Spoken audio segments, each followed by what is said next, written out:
আপনাদের এখানে বাচ্চা কাচ্চাদের কি চামড়া কাটে, কি বলে মুসলমানি নাকি খাতনা, এটা করলে অনুষ্ঠান হয়? হয়? এটা তো হারাম, এটা হারাম। এটা কি বললাম বুঝলেন না?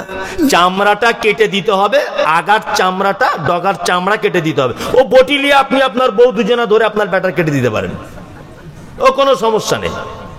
আপনার যদি ক্ষমতা থাকে আপনি ব্লেড দিয়ে কেটে দেন, আপনার যদি জানা থাকে কেটে দিতে হবে, এটা সুন্নত। 12টা ডিম সিদ্ধ করতে হবে, ওর নানিকে ডাকতে হবে, ওর ফুপুরা সব আসবে, ওর মা পানিতে গিয়ে দাঁড়িয়ে থাকবে, বলছে চাচি পানিতে কেন গো? বলছে ছেলের জ্বালা করবে কম। সত্যি বলছে, আমার 24 পরগনাতে পদ্ধতি আছে, আল্লাহর কসম। কি বললাম বুঝলেন? বাচ্চা ছেলে মুসলমানি হচ্ছে, ওর মা দেখছি কোন কোন শীতের পানিতে গিয়ে দাঁড়িয়ে আছে। খালা কি ব্যাপার, তুমি এখন অসময়ে পানিতে দাঁড়িয়ে আছো কেন? তো বলছে আমার ছেলের মুসলমানি হচ্ছে তো চামড়া কাটবে। আরে বেটা আমার কি জ্বালা করবে, যাতে জ্বালাটা একটু কম করে। তা তুমি পানিতে আছো তো বেটার জ্বালা কমবে কি করে?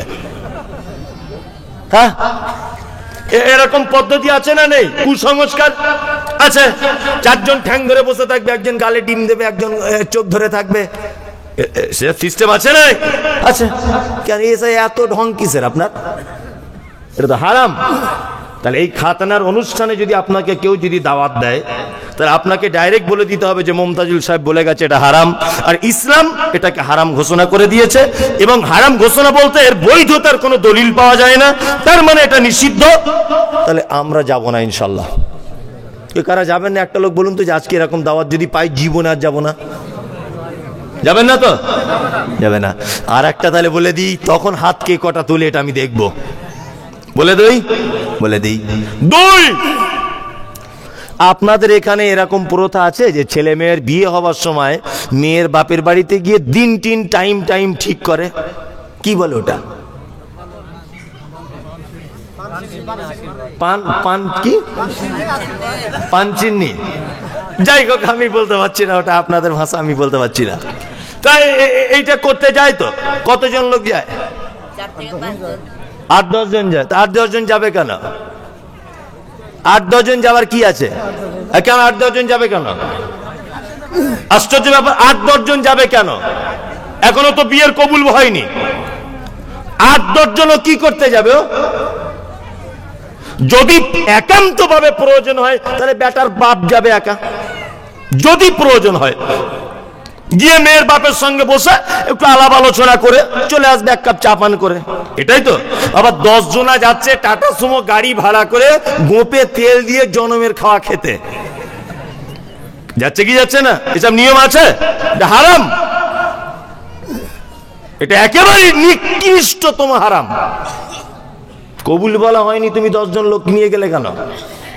এই আজকে থেকে আর যাবো না এরকম একটা লোক বলুন যে আমাকে কোনো দাওয়াত বাড়ি এরকম অনুষ্ঠান হলে আমি অহদা করছি আর যাবো না। আছেন? হাত আর উঠবে না। গোলাম হোসেন অত সহজ?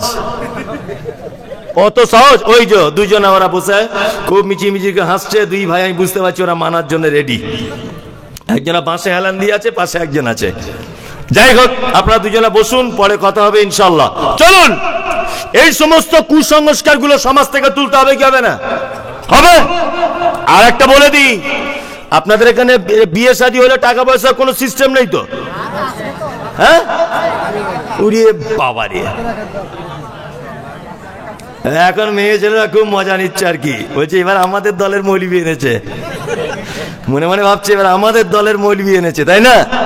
এই কি আশ্চর্য ঘটনা, এত বড় বড় দাড়ি, কি বললাম বুঝলেন?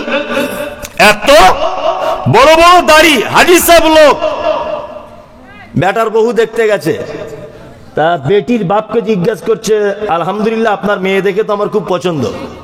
হ্যাঁ, আপনার মেয়ে দেখে খুব পছন্দ আমার। তখন বেটির বাপ জিজ্ঞাসা করছে, হাজি সাহেব কিছু চাওয়া পাওয়া আছে? তা বলছে আস্তাগফিরুল্লাহ, কি কথা বলছেন? আমি টাটকা হাজি, হজ করে এলাম, আর আপনি আমাকে টাকার কথা বলছেন? আমি এই ব্যাপারগুলো জানি না, যা জানে আমার বড় জামাই জানে। এরকম লোক আছে আপনাদের দিকে? হ্যাঁ, সাংঘাতিক চিজ। ও নিজে চাইছে না, বলছে আমার বড় জামাইকে পাঠাবো। বড় জামাই এসে বলছে ছোট শালার 8 টিয়ার গাড়ি দিয়েছে, 10 ভরি সোনা, 3 লাখ টাকা দিয়েছে, রাস্তার ধারে 1 বিঘে জমি দিয়েছে। এবার ভাবুন আপনারা কি দেবেন? ঘটনা ঘটছে কি ঘটছে না? এটা হারাম। মুহাম্মদ সাল্লাল্লাহু আলাইহি সাল্লাম কি বলছেন? ইয়া মাশারাস শাবাব, এ যুবকের দল, ইস্তাতা মিনকুমুল বাত ফালিয়াতাজাওয়াজ, তোমরা বিবাহ করো, ক্ষমতা থাকলে বিবাহ করো। টাকা থাকতে হবে, যৌবন থাকতে হবে, ভালো বাড়ি থাকতে হবে, আর তোমার ক্ষমতা অনুযায়ী তোমার সাধ্য মতো তোমার স্ত্রী চলবে। এই চারটে ক্ষমতা তোমায় থাকতে হবে, তবে তুমি বিয়ে করতে পারবে। কি বললাম বুঝলেন? আল্লাহু আকবার। যারা নিয়েছেন, নিয়ে যারা ফেলেছেন, ফেরত দিয়ে দেন। কারণ একটা কথা মাথায় রাখবেন, ইসলামে জুলুম করা হারাম না জায়েজ? হারাম, তাই না? তা আপনি যে মেয়ের বাপের কাছে 50,000 টাকা নিলেন, এটা একটা গরিব মানুষের প্রতি জুলুম করা হয়েছে কি হয়নি? হয়েছে। জুলুম যখন আপনি করেছেন, জুলুম হারাম, আপনি তার টাকা ফেরত দিয়ে দেন। আপনাকে যদি এরকম কোন অনুষ্ঠান বাড়িতে বলে, আর আপনি যদি ডাইরেক্ট বুঝতে পারেন যে এরা অনেক পণ টন নিয়েছে, আপনি নিজেকে আটকে রাখবেন যে না, আমি ভাই তোদের দাওয়াতে যাব না, তোরা টাকা পয়সা নিয়েছিস, এরা ইসলাম সমর্থন করে না, এটা বলতে পারবো?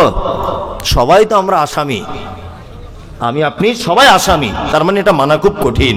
চলুন আর একটা দাওয়াত বাড়ি বলি। আল্লাহ নবী সাল্লাল্লাহু আলাইহি ওয়াসাল্লাম বলছেন যে 3টে কারণে বাড়িতে আল্লাহর রহমতের ফেরেশতা প্রবেশ করে না।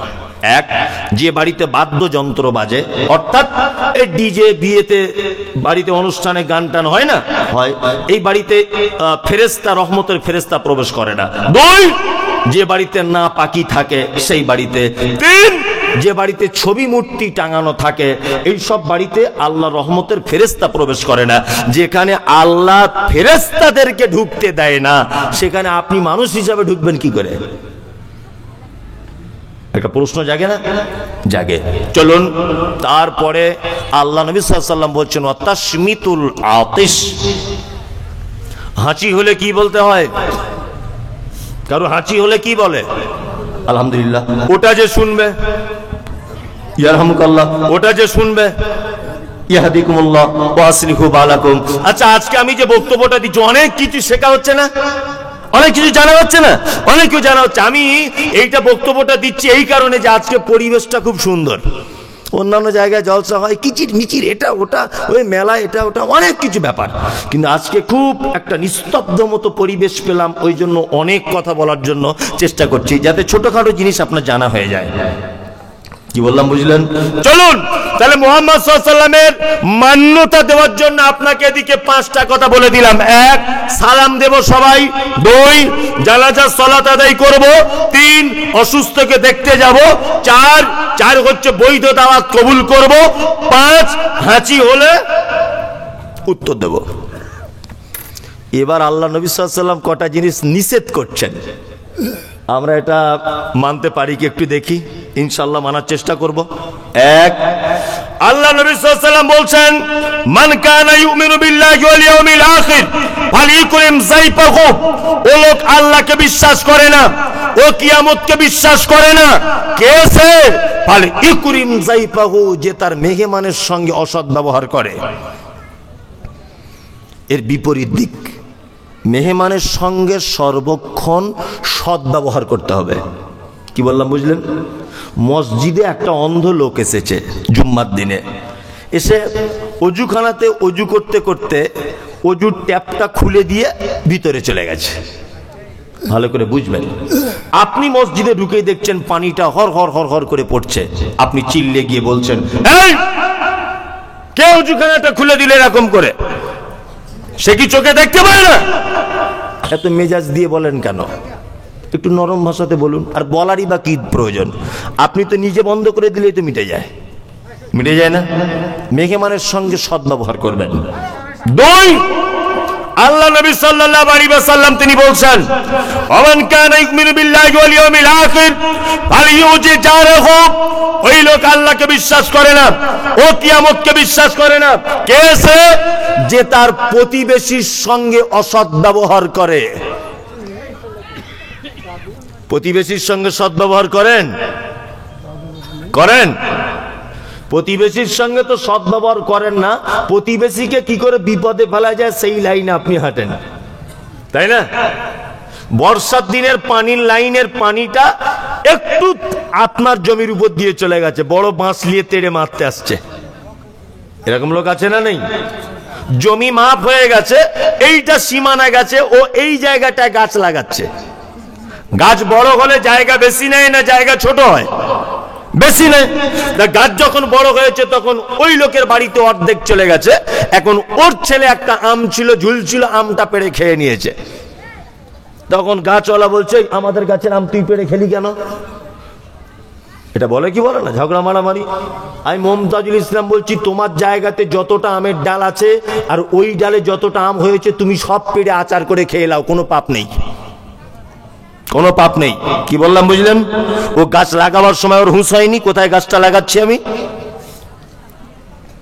প্রতিবেশীর সঙ্গে সদ্ব্যবহারের ব্যাপার আল্লাহ তাআলা মারাত্মক কথা বলতে গিয়ে বলছেন, কি বলছেন? আল্লাহ তাআলা বলছেন, ওয়ায়ামনাউনাল মাউন, প্রতিবেশীকে যারা সামান্য উপকার করা থেকে নিজেকে আটকে রাখে এর জন্য জাহান্নাম। সামান্য উপকার। আমার বাড়িতে কল নেই, আপনার বাড়ির কলে আমার বউ পানি আনতে গেছে, দুদিন পর পর আমাদের কলটা খারাপ হয়ে গেছে বলে আপনার স্ত্রী তখন মিষ্টি করে বলছে, ভাবি তোমাকে একটা কথা বলবো। তা হচ্ছে, কি বলো? বলছে, আমাদের কলে বেশি ঘন ঘন এসো না, কলটা খারাপ হয়ে যেতে পারে। তোমাদের বাড়ির 20 জন কল ধরে এরকম এরকম করছে, তখন খারাপ হয় না, আর আমার বউ একদিন পানি আনতে গেছে কল খারাপ হয়ে যাবে? মানে তোমার ভিতরে বদমাইশি ভরা আছে। সাইকেলে হাওয়া দেয়, ওটার নাম কি? পাম্পার। সাইকেল নিয়ে যাচ্ছি, পাম্পার হাওয়া নেই চাকাতে, তা আপনার পাম্পার আছে, তাই গিয়ে বলছি, ও খলিল ভাই, খলিল ভাই একটু পাম্পারটা দাও না ভাই, হাওয়া দিই। খলিলের বউ তখন বলছে, বলো অসার খারাপ হয়ে গেছে। বলে দাও অসার খারাপ হয়ে গেছে, দিও না, 5 জনকে দিলে খারাপ হয়ে যাবে, এত টাকা দামের জিনিস। বলে কি বলে না? বলে কেন? কেন এটা? শুনুন, একটা কথা বলছি, আমার দীর্ঘ জীবন এবং একটা লং টাইম মানুষের সঙ্গে মিশে এবং ঘুরে একটা নিজস্ব এক্সপিরিয়েন্স থেকে বলছি, পৃথিবীতে খুব কম শ্রেণীর মানুষ আছে যে তার প্রতিবেশীর সঙ্গে সদ্ব্যবহার করে, করে না? আল্লাহ নবী সাল্লাল্লাহু আলাইহি ওয়াসাল্লাম কি বলেছেন? আল মুসলিমু মিরআতাল লিল মুসলিম, একজন মুসলিম আর একজন মুসলিমের কি? আয়না। কি আয়না? আচ্ছা, আয়না কাঁচ দিয়ে তৈরি, আয়নার দাম বেশি না সোনার দাম বেশি? সোনার দাম বেশি, তাই না? আল্লাহ নবী কে বললেন না একটা মুসলিমের সঙ্গে আর একটা মুসলিমের তুলনা সোনার মতো? আল্লাহ নবী বলছেন আয়না। আয়না কেন বললেন? এটা বলার পিছনে একটা যুক্তি আছে। কি? পৃথিবীতে একটা মাত্র সত্যবাদী বস্তু আছে, তার নাম আয়না। জীবনে কোনোদিন মিথ্যা কথা বলে না। আপনি যখন কাঁদবেন আপনার ভিতরের ছবিটাও দেখছে কাঁদবে, আপনি যখন হি হি হি করে হাসছেন তখন দেখবেন ভিতরের ছবিটা হাসছে, আপনার মন যখন খুব খুশি দেখবেন ভিতরের ছবিটাও খুশি, আপনার মন যখন খুব মরা ভিতরের ছবিটাও দেখবেন মরা। তার মানে মুহাম্মদ সাল্লাল্লাহু আলাইহি ওয়াসাল্লাম বলতে চেয়েছেন, তুমি তোমার প্রতিবেশী একজন মুসলিমের জন্য আয়নার মতো হও। সে যদি কাঁদে দুঃখতে তুমি তার কান্নাতে অংশগ্রহণ করো। তার বেটা চাকরি পেয়েছে, তার আব্বা মা হাসছে, তুমি তার আব্বা মায়ের সঙ্গে একটু হেসে দাও। কি বললাম বুঝলেন? আর আমরা কি করছি?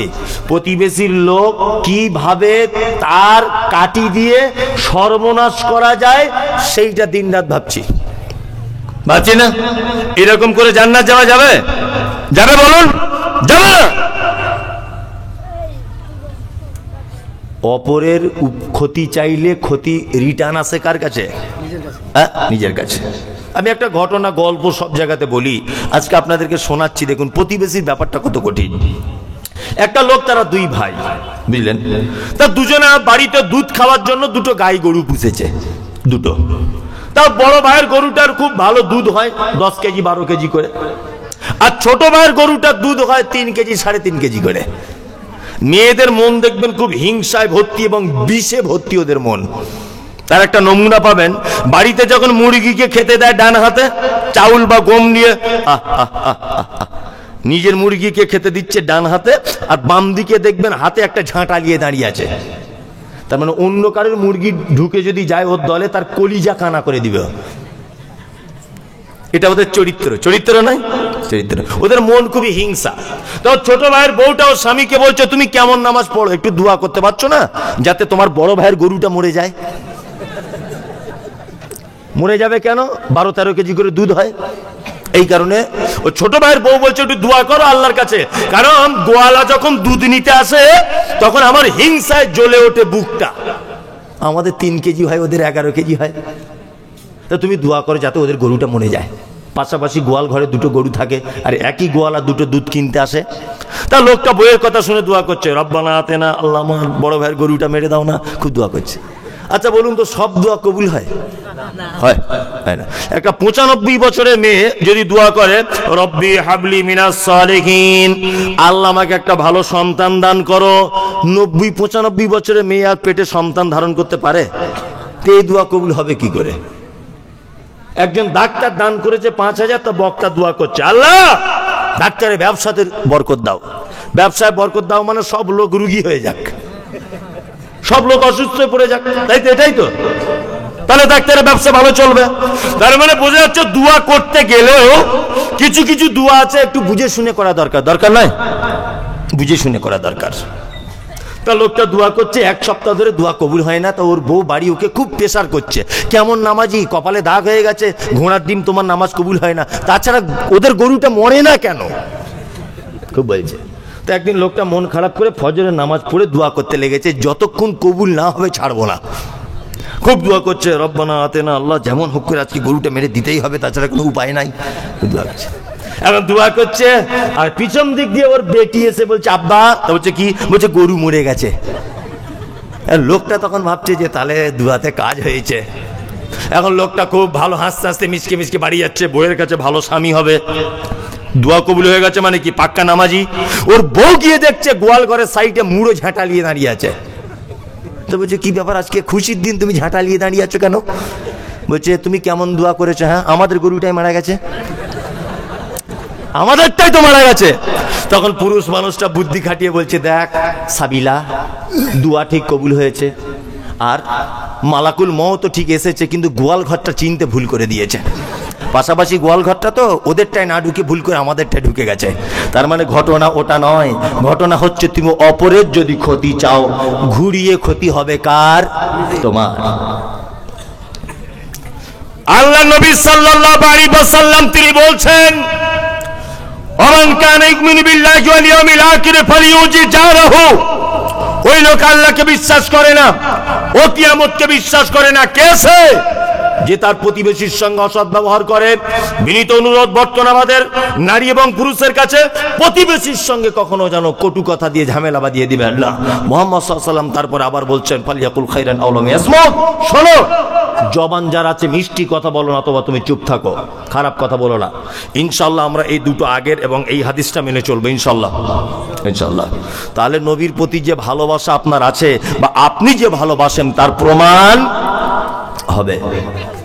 এইবারে আরেকটা কথা বলে রাখি, নবীর প্রতি আনুগত্য কেমন করে করতে হবে। আল্লাহ তাআলা বলছেন, ইয়া আইয়ুহাল্লাযীনা আমানু, তোমরা যারা ঈমানের স্বীকৃতি দিয়েছো, আতিউল্লাহ, আমার রাসূলের আনুগত্য, আল্লাহর আনুগত্য করে চলো, ওয়া আতিউর রাসূল, আমার রাসূলের আনুগত্য করো, ওয়া উলিল আমরি মিনকুম, তোমাদের ভিতরে যারা উলিল আমর আছে তাদের আনুগত্য করো। ফাইন তানাজাতুম ফি শাইইন, ফাইন তানাজাতুম ফি শাইইন ফারুদ্দুহু ইলাল্লাহি ওয়ার রাসূল, তাদের ভিতরেও যদি তোমাদের মতনৈক্য দেখা দেয় তাহলে আল্লাহ এবং তার রাসূলের কাছে ফেরত আসো।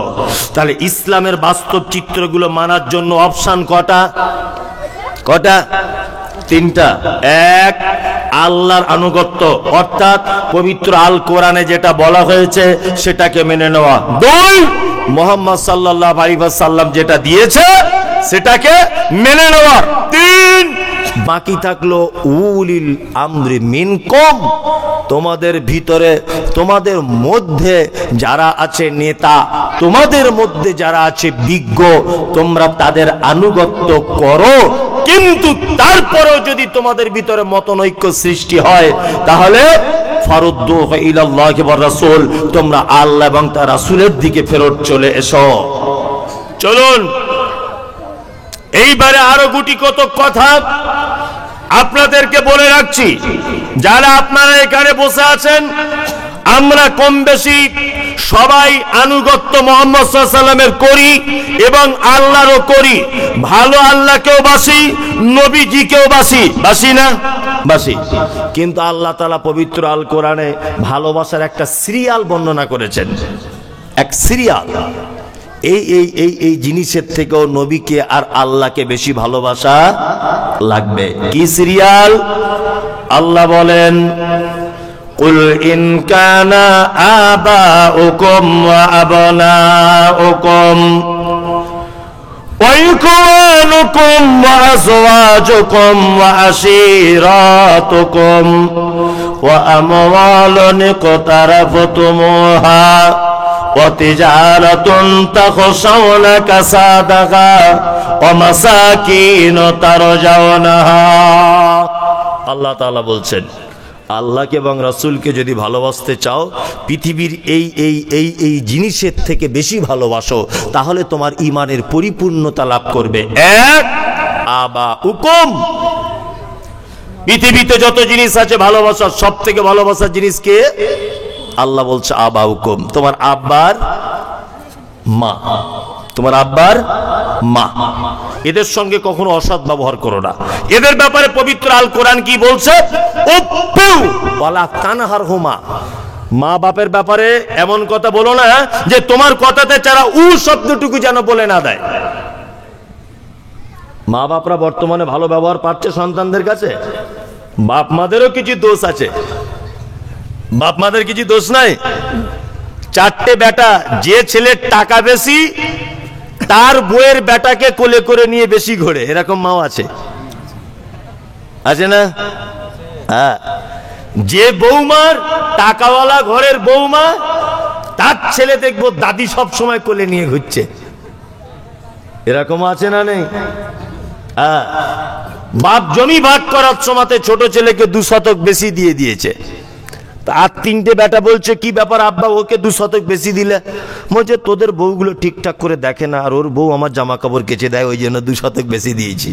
তোমাকে যে আল্লাহ কেমন করে ধোলাই কল করবে যে তোমার বেটারা দেখে না, ও তার হিসাব আল্লাহর কাছে দেবে, তুমি কেন 2 শতক বেশি দিতে গেলে? হ্যাঁ, এরকম লোক আছে না নেই? আচ্ছা, পৃথিবীতে জীবিত কোন জাহান্নামী লোককে যদি দেখতে চান, যে লোকটা বেঁচে আছে অথচ লোকটা জাহান্নামী লোক, তাহলে আমি তো বলবো ওই লোকটা জীবিত জাহান্নামী লোক, যে লোকটা তার মিরাস থেকে তার বেটা বেটিদেরকে বঞ্চিত করেছে। কম বেশি করেন অনেক লোক, আছে না নেই? অনেক লোক আছে হজ করার আগে বেটা বেটিদের ডেকে বলছে, মা আর বাপ জমি জায়গা সব ভাগ করে দিচ্ছি, তোদের ভালো করে বুঝে নে। ওই রাস্তার ধারে 3টে দোকান আছে, তোরা 3 ভাইলে, আর ওই বিলে পানি জমে থাকে, ওই জমিগুলো তোরা 3 বুনে নিয়ে। এরকম হাজি সাহেব আছে, এরকম লোক আছে জমি ভাগ করছে। এই এরকম জমি ভাগ করার চিটিংবাজি নিয়ম তোমায় কে বললো? কে বললো এটা? কে তোমাকে বললো যে দোকান 3টে বেটা পাবে আর বেটিরা পানি জমে থাকা জমি পাবে? অনেক লোক আছে বোন জমি বিক্রি করে নিয়ে গেছে বলে বোনের সঙ্গে সম্পর্ক নেই, আছে না অনেক এরকম? ঠিক করেছে, জমি বিক্রি করেছে, ঠিক করেছে, ওর বাপের সম্পত্তি পাবে না। অনেক লোক আছে, অনেক লোক আছে বাজারে, তারা কি করছে না, তারা শ্বশুর বাড়ির জমি বিক্রি করে একটা মোটরসাইকেল চেপে ঘুরছে, তা পাড়ার লোক বলছে, দেখ কত বদমাইশ লোক, শ্বশুর বাড়ির জমি বিক্রি করেছে, ঠিক করেছে, শ্বশুর বাড়ির জমি বিক্রি করেছে। ওর স্ত্রী তো পাবে বাপের সম্পত্তি, পাবে না? আরো একটা গোপন কথা বলে রাখছি, শুনে রেখে দেন। আমাদের বাপেরা এবং ভাইয়েরা শুধুমাত্র বুনেদের জমির ভাগটা তবু দেয়, আর অন্য জিনিসের ভাগ দেয় না। দেয়? তোমার বাপ ব্যবসা যেটা করে রেখেছে, ওই ব্যবসার ভাগ তোমার বোনেরা পাবে। তোমার বাপের টাকা ছিল 3 লাখ ব্যাংকে, ওই টাকারও ভাগ তোমার বোন পাবে। কি বললাম বুঝলেন? তোমার মায়ের কানের সোনা ছিল, তোমার বউরা যেমন ভাগ পাবে সেটা কেটে, তোমার বোনেরাও তেমন কানের সোনার ভাগ পাবে। শুধু জমিগুলো ভাগ করে দিলে আর ব্যাংক ব্যালেন্সগুলো 3 লাখ টাকা ঝেড়ে দিলে ও তোমার হজের 12:30 বেজে গেছে। এরকম লোক আছে না নেই? আছে। বোন জমি নিয়ে চলে গেছে বলে বোনের সঙ্গে সম্পর্ক নাই, ঠিক করেছে বোন জমি নিবে না, ওর বাপের জমি। খুব সাবধানে থাকবেন। তারপরেও আপনাকে আর একটা কথা বলে দিচ্ছি, সেটা হচ্ছে এই, তোমার আব্বা যদি তোমার 1 শতক জমি যদি না দেয়, সব জমি যদি তোমার বড় ভাইকে লিখে দেয়, তবুও তুমি তোমার আব্বা মায়ের সঙ্গে উফেউ ওয়ালা তানহারহুমা, এমন কথা বলে দিও না যে তোমার মা তোমার আব্বা উ শব্দটুকু বলে দেয়। তোমাকে সমস্ত ব্যাপারে যদি তোমার আব্বা মা বঞ্চিত করে, তবুও তোমার আব্বা মায়ের সঙ্গে তুমি অসৎ ব্যবহার করতে পাবে না। আল্লাহ তাআলা তারপরে বলছেন ওয়া আবনাউকুম, পৃথিবীতে দ্বিতীয় ভালোবাসার জিনিস হচ্ছে তোমার বেটা। ওয়া ইখওয়ানুকুম, তারপরে ভালোবাসার জিনিস হচ্ছে তোমার ভাই। ওয়া আজওয়াজুকুম, তারপরে ভালোবাসার 4 নম্বরে হচ্ছে তোমার স্ত্রী। আচ্ছা বলুন তো, ভাই আগে না বউ আগে? আমাদের সমাজে বউ আগে। বউয়ের কথা শুনে ভাইয়ের সঙ্গে কথা হয় না 12 বছর, তাই না? বলছে অনেক লোক যে সামাজিক কথাবার্তা কোরআনে নেই। আপনি কোরআন বুঝেন না। আল্লাহ পৃথিবীতে যত ভালোবাসার জিনিস আছে তার ভিতরে 1 নম্বরে বলছেন আব্বা মা, 2 নম্বরে বলছে তোমার বেটা, 3 নম্বরে বলছে তোমার ভাই, তারপরে বলছে তোমার বউ। তাহলে বউয়ের আগে রাখা হলো ভাইকে, না ভাইকে পরে রাখা হলো আগে? তার মানে বোঝা যায় আপনি আপনার বউয়ের কথা শুনে ভাইয়ের সঙ্গে অশান্তি করলেন কেন? হ্যাঁ, আপনি এটা জানেন? আপনি 13 বছর বিছানায় পড়ে আছেন, 13 বছর। কোন ভাই এটা বলবে যে আল্লাহ তুমি আমার ভাইকে বিছানা থেকে তুলে নাও? বলুন, মায়ের পেটের ভাই কখনো বলতে পারে? আপনার জন্য প্রাণপণ চেষ্টা করে যাবে কোন ডাক্তারের কাছে নিয়ে গেলে আমার ভাই সুস্থ হবে, তাই না? আপনি 3 বছর বিছানায় পড়ে থাকুন, আপনার বিবাহিত স্ত্রী আপনার বউ দেখবেন রাতের বেলা ওই শরীফুলের সাথে কটলাইন জুড়ে দিয়েছে, দিয়ে বলছে ওকে শুধু একবার মরতে দাও, আমি তোমারই হয়ে যাব। ঘটনা ঘটছে কি ঘটছে না? তার মানে তোমার স্ত্রী তোমার টাকা যতক্ষণ ততক্ষণ ভালোবাসবে, তোমার স্ত্রী তোমার আভিজাত্য যতক্ষণ ততক্ষণ তোমার কাছে থাকবে, তোমার স্ত্রী তোমার রূপ যৌবন যতক্ষণ ততক্ষণ তোমার কাছে থাকবে। কিন্তু তোমার ভাই মৃত্যুর পরে পর্যন্ত তোমাকে কবর দেওয়ার পরেও চোখের পানি দিয়ে প্রমাণ করবে সত্যি তুমি আমার ভাই ছিলে। যারা ভাইয়ের কথা বইয়ের কথা শুনে ভাইয়ের সঙ্গে মারামারি করে, এরা ভেড়া ছাড়া আর কিছু নাই। কারণ আল্লাহ বলেছেন তোমার বইয়ের থেকে তোমার ভাই আগে। চলুন, আল্লাহ 4 নম্বরে বলছে স্ত্রীকে ভালোবাসতে হবে। স্ত্রীকে তো আমরা ভালোবাসি, বাসি না? সবাই বাসি। একটা চমৎকার হাদিস আপনাকে বলে দিই। আল্লাহ নবী আর আয়েশা সিদ্দিকা রাদিয়াল্লাহু তাআলা আনহার কি প্রেম ছিল। আম্মা জান আয়েশা বলেন, যে গেলাসে আমি পানি পান ও করিতাম, পান করা হয়ে গেলে নবীকে দিতাম। দেখিতাম আমি ওগো নিজ নয়নেতে, ওখানে মুখ লাগায়া নবী পান করিতেন। গোস্ত খেয়ে হাড্ডি গুলো ফেলিয়া দিতাম, চুষে চুষে খেত নবী চোখেতে দেখিতাম। আম্মা জান আয়েশা বলছেন, আল্লাহর নবী আমাকে এত ভালোবাসতেন, এত প্রেম করতেন, এত মহব্বত করতেন, আমি গিলাসে যে জায়গাটায় মুখ লাগিয়ে পানি পান করেছি, আল্লাহর নবীকে দেখেছি ওই জায়গাটায় মুখ লাগিয়ে নবী আমার তিনি দ্বিতীয়বার পানি পান করেছেন। এত প্রেম।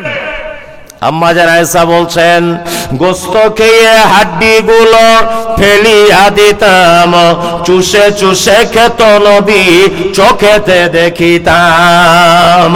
আম্মা জান আয়েশা বলছেন, আমি গোস্ত খেয়ে দস্তরখানে ফেলে দিয়েছি, আল্লাহর নবীকে দেখেছি ওই হাড্ডিটা আবার মুখের ভিতরে দিয়ে রস বার করে চিবিয়ে চিবিয়ে খেতেন। এত প্রেম ছিল স্বামী স্ত্রী। বর্তমানে আছে আপনার বউ আপনার আঁটু খায়, তা হারামখোর যা বিড়ি টানছে সারাদিন, ওর মুখের যা গন্ধ আছে না নেই? সারাদিন বিড়ি টানছে, ওর বউ যে ওর কাছে থাকে এটাই ওর কপাল ভালো। ঠিক বলছি না? হ্যাঁ, মেয়ে ছেলেগুলো বলছে ঠিক।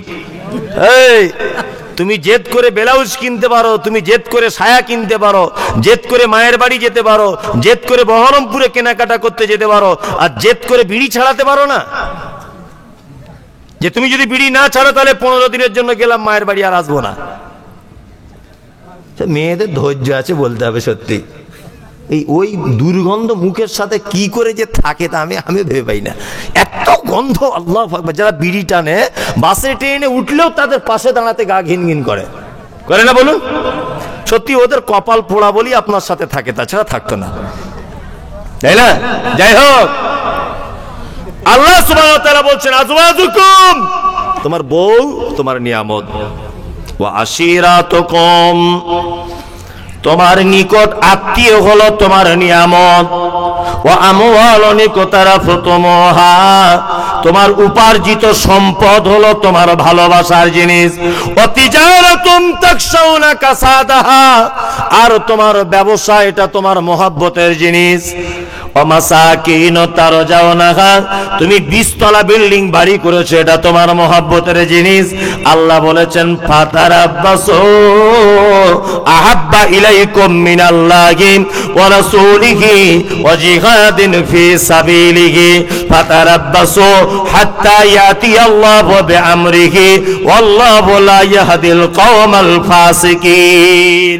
শোনো, পৃথিবীতে তোমার বাপ, তোমার মা, তোমার বেটা, তোমার স্ত্রী, তোমার ভাই, তোমার ব্যবসা, তোমার আত্মীয়, তোমার বাড়ি, তোমার নোট, তোমার গাড়ি, তোমার কোটি কোটি টাকার সম্পদ, যা তোমার পৃথিবীতে ভালোবাসার আছে, আল্লাহ বলছে আহাব্বা ইলাইকুম মিনাল্লাহি ওয়া রাসূলিহি, সমস্ত ভালোবাসাকে দূরে ঠেলে দিয়ে তোমাকে আল্লাহকে ভালোবাসতে হবে। বন্ধুরে আমার, তোমার বাড়িটা রাজস্থানের মার্বেল পাথর দিয়ে তৈরি করা হয়েছে, তোমার মসজিদটা এখনো মাটির, কিন্তু মুয়াজ্জিন যখন আজান দিবে আসসালাতু খায়রুম মিনান নাওম, তোমার 70,000 টাকার খাট পড়ে থাকবে, বিছানা ছেড়ে তোমাকে মাটির মসজিদে এসে আল্লাহর ডাকে সাড়া দিয়ে তোমাকে সেজদায় লুটিয়ে পড়তে হবে। বন্ধুরে আমার, তোমার ব্যবসা খরিদ্দার 10 জন দাঁড়িয়ে আছে, তারপরেও আজান দিয়ে দিল মসজিদে হাইয়া আলাস সালাহ, তুমি সঙ্গে সঙ্গে দোকানের তালা লাগিয়ে দিয়ে বলো কাস্টমার ভাই তুমি চলে যাও বা থাকো, সেটা তোমার ব্যাপার, আমার রব আমাকে মসজিদে ডেকেছে, 1 মিনিটের জন্য আমাকে আর দেরি করা যাবে না, আপনাকে মসজিদে চলে আসতে হবে। আল্লাহ বলেছে তোর বেটা, তোর বেটি, তোর উপার্জিত সম্পদ, তোর বিল্ডিং বালাখানা, যতই মহব্বতের জিনিস আছে, আহাব্বা ইলাইকুম মিনাল্লাহি ওয়া রাসূলিহি, আল্লাহ এবং তার রাসূলের থেকে বেশি ভালোবাসতে পাবি না। আর যদি বেশি ভালোবেসে দিস ফাতারাব্বাসু, তাহলে তুমি অপেক্ষা করবে হাত্তা ইয়াতি আল্লাহু বিআমরিহি, আমার হুকুমে তোমার উপরে আযাব চলে আসবে, আমার হুকুমে আযাব চলে আসবে। তার মানে টাকা পয়সা, বিল্ডিং বালাখানা, অনেক লোক আছে না বলছে বেটার ভবিষ্যৎ করছি, বলে না? বলুন, বলে কি বলে না? বেটার ভবিষ্যৎ করছি। কিসের বেটার ভবিষ্যৎ? আব্বা মারা গেছে 20 বছর আগে, বেটা কোনোদিন বাপের কবরের সামনে গিয়ে বলে না রব্বির হামহুমা কামা রব্বায়ানি সগীরা, আল্লাহ তুমি আমার আব্বাকে একটু ক্ষমা করে দাও, তুমি বড় ক্ষমাশীল। কি বললাম বুঝলেন না? বেটার টাইম হয় না। আপনি এখনো বেটার ভবিষ্যৎ করছেন, এখনো মসজিদে আসছেন না, এখনো আপনার দাড়ি রাখার টাইম হয়নি, এখন আপনার ভালো কাজ করার টাইম হয়নি, আর কবে ভালো কাজ করবেন? জি, আকাশের আবহাওয়া খারাপ, হালকা হালকা মানে হাওয়া দিচ্ছে, ঠান্ডাও খুব বেশি, রাত্রি এখন 12টা বাজে। কি বললাম বুঝলেন? রাত্রি 12টা বাজে। মায়েরা যারা বসে আছেন আপনারা কথা বলিয়েন না, আসলে যার ঘরে আছে সেই বুঝতে পারছে। ও যদি জলসা শুনতে এসে এরকম কিচিরমিচির করে, তাহলে 4 দেওয়ালের মাঝখানে তার পুরুষ মানুষটাকে কি করে? মানে আপনার ব্যবহার, আপনার পরিচয়। আপনি এখানে কথা বলছেন মানে আপনি ভালো ঘরের মেয়ে নয়, ভালো লোকের বউ আপনি নয়।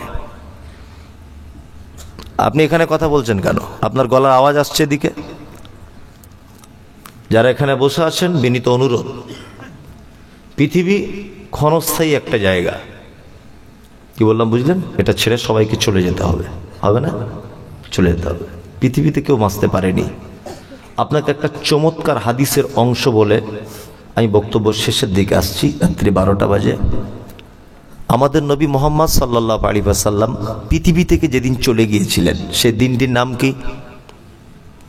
কি বার ছিল? সোমবার। কে বলেছেন? আলহামদুলিল্লাহ, ঠিক বলেছেন, সোমবার। দয়া করে বলছি, যারা চলে যাবেন, এই আমার 5 মিনিটের বক্তব্যটা আপনার জীবনের অনেক কাজে আসবে। প্লিজ আপনি বসুন। আমি আর খুব জোর হলে 10-15 মিনিট থাকবো। আল্লাহ নবী সাল্লাল্লাহু আলাইহি ওয়াসাল্লাম পৃথিবী থেকে যেদিন চলে গিয়েছিলেন দিনটা সোমবার। তার আগের